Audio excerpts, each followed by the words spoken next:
Some folks may come through FSO homepage. You just click the login button here. And then some of you may end up on the VSA login page. And so you can just log in here. If you forget your password, you can use that. If you want to contact us, if you have any questions or anything, you can use that form. Start with a new user here so we can go through the initial registration process. So this is a three-step process, and this information that you enter end up on your newsletters, your PDF reports, and it can also be changed from inside the VSA. So if you enter in some information here and you would like to change it later, that's definitely possible. So today we're in Insurance Inc. and city, take Texas. And so you can see below we have a couple of different types of fields. So I'll put my cell number in. And if you forget to fill something out, it will let you know.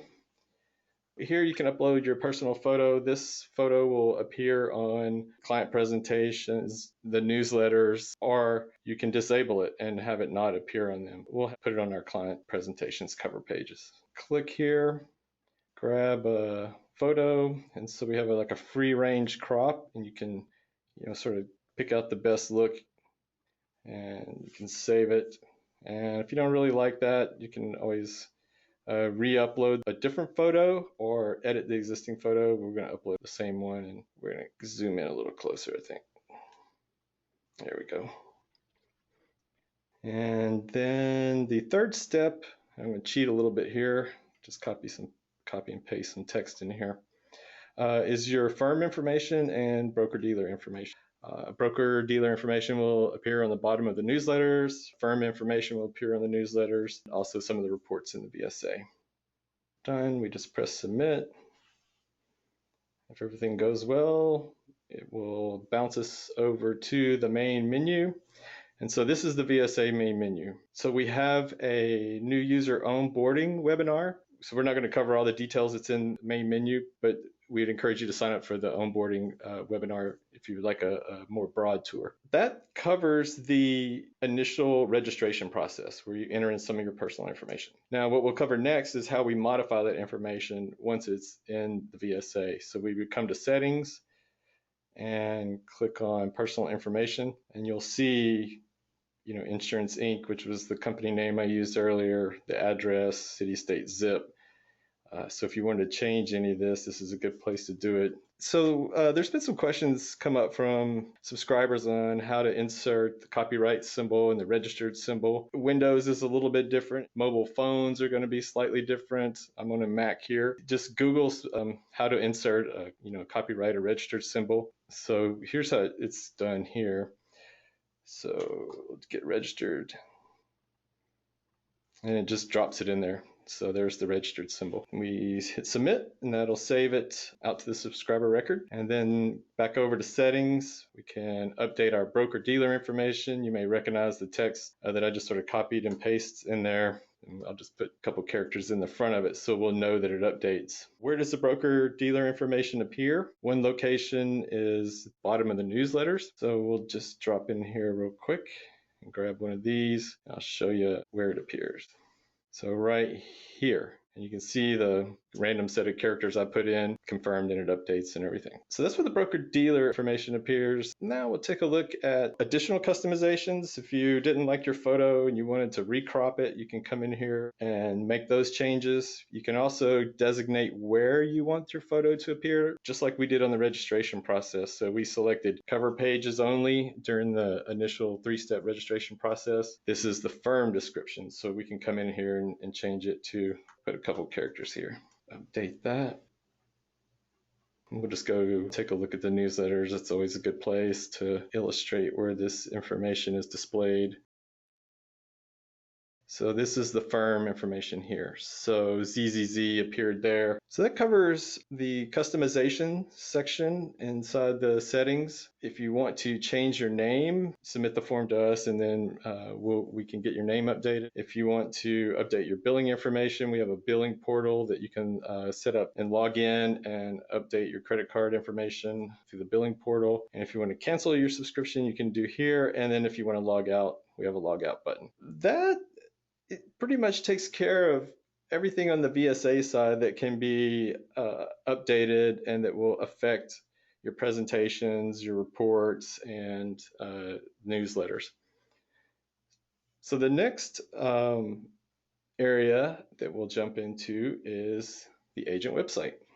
So let me go over to the main menu. So there's a couple links here. The first one is your public website. So this is what the public will see. The second one is the link that you would use to edit your website. And then you can enable or disable your website with this switch. So we'll go back over here to the customization link and we'll get out here. So typically we recommend just selecting a theme first. There's the overcast rounded fix, the dynamic blue will have a blue color to it. I think we'll stick with the rainstorm light rounded fixed. So rounded refers to the corners that are on here. Fixed is a fixed width. It doesn't take the entire width of the page. They're all mobile friendly templates, so they look really good on cell phones and tablets. Okay, so we'll upload a logo. So we'll grab the cityscape again. We'll do a little cropping on it this time. See if we can just kind of squeeze it in a little bit. And so you can see the changes are live. So as soon as you make a change, they're reflected over here on this side of the page. Same with the personal photo. We'll zoom in a little bit here.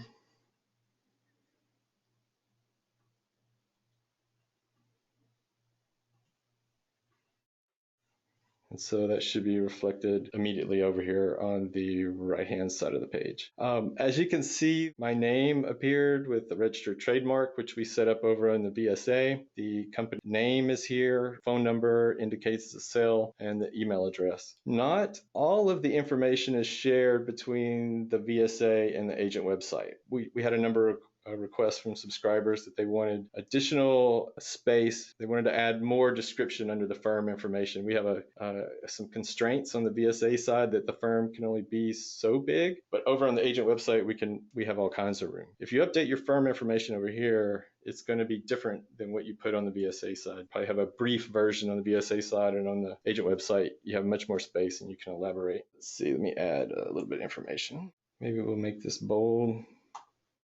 And then we got 3 bullet points here. 1, 2, 3. Then we'll submit that. And so you can see it just shows up live, and you can enter in quite a bit of text. There's about 2,000 characters worth that you can add, so there's plenty of room to go into great detail, although we sort of advise keeping it brief. Attention spans are really short. You got 3 to 7 seconds to grab their attention. Big wall of text may not grab their attention. Broker dealer information, you can add that in. I'll just make a, let's see, here is my VSA info, and we can submit that. And so where that appears is down in the footer. This is where it'll appear, and let's say we want to enable the FINRA disclaimer and the SIPC, and they too will show up down here in the footer. So the next section we'll cover are important links. We have an area where you can enter in links offsite. So you may want to link to your quote tool, you may want to link to stock market ticker, you may want to link to your other website. I mean, there's any number of reasons to create some links, so let's make some. We'll just put this in.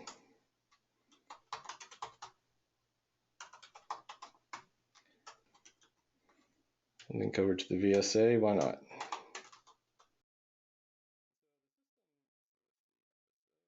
Pick a news site.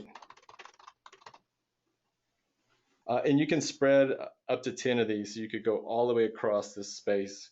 Disable those for now. And so they'll fall off. They're still there.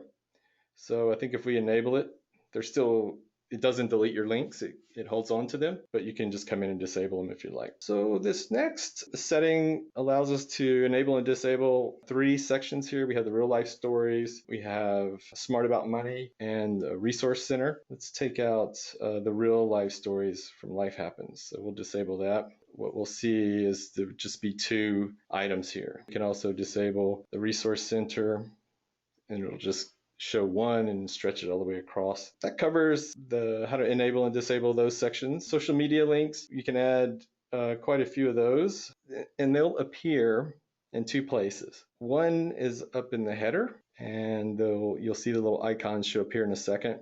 And the other place that we display them is down in the footer. So let's add a couple in here real quick.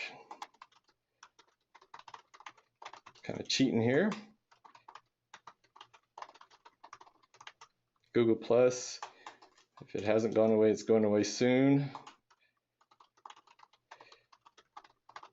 All right, so we save that, and across the top, you'll get your social media links, and then down at the bottom, a little bit larger icon, got a little bit more space, they'll show up here. One thing I want to show you real quick, so the design is squeezed a little bit because we have this control panel opened over on the left. So the footer, everything is sort of stacked on the left side. So we just recommend coming up to the top and taking a look at the live preview. We can exit out and then take a look at the live preview.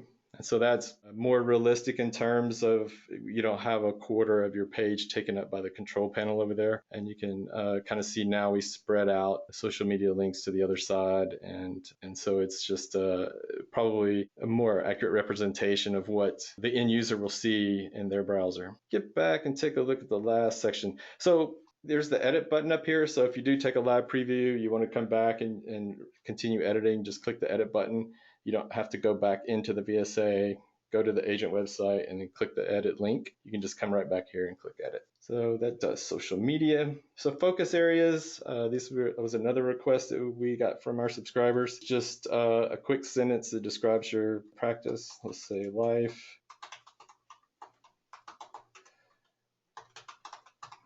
Save us some time here.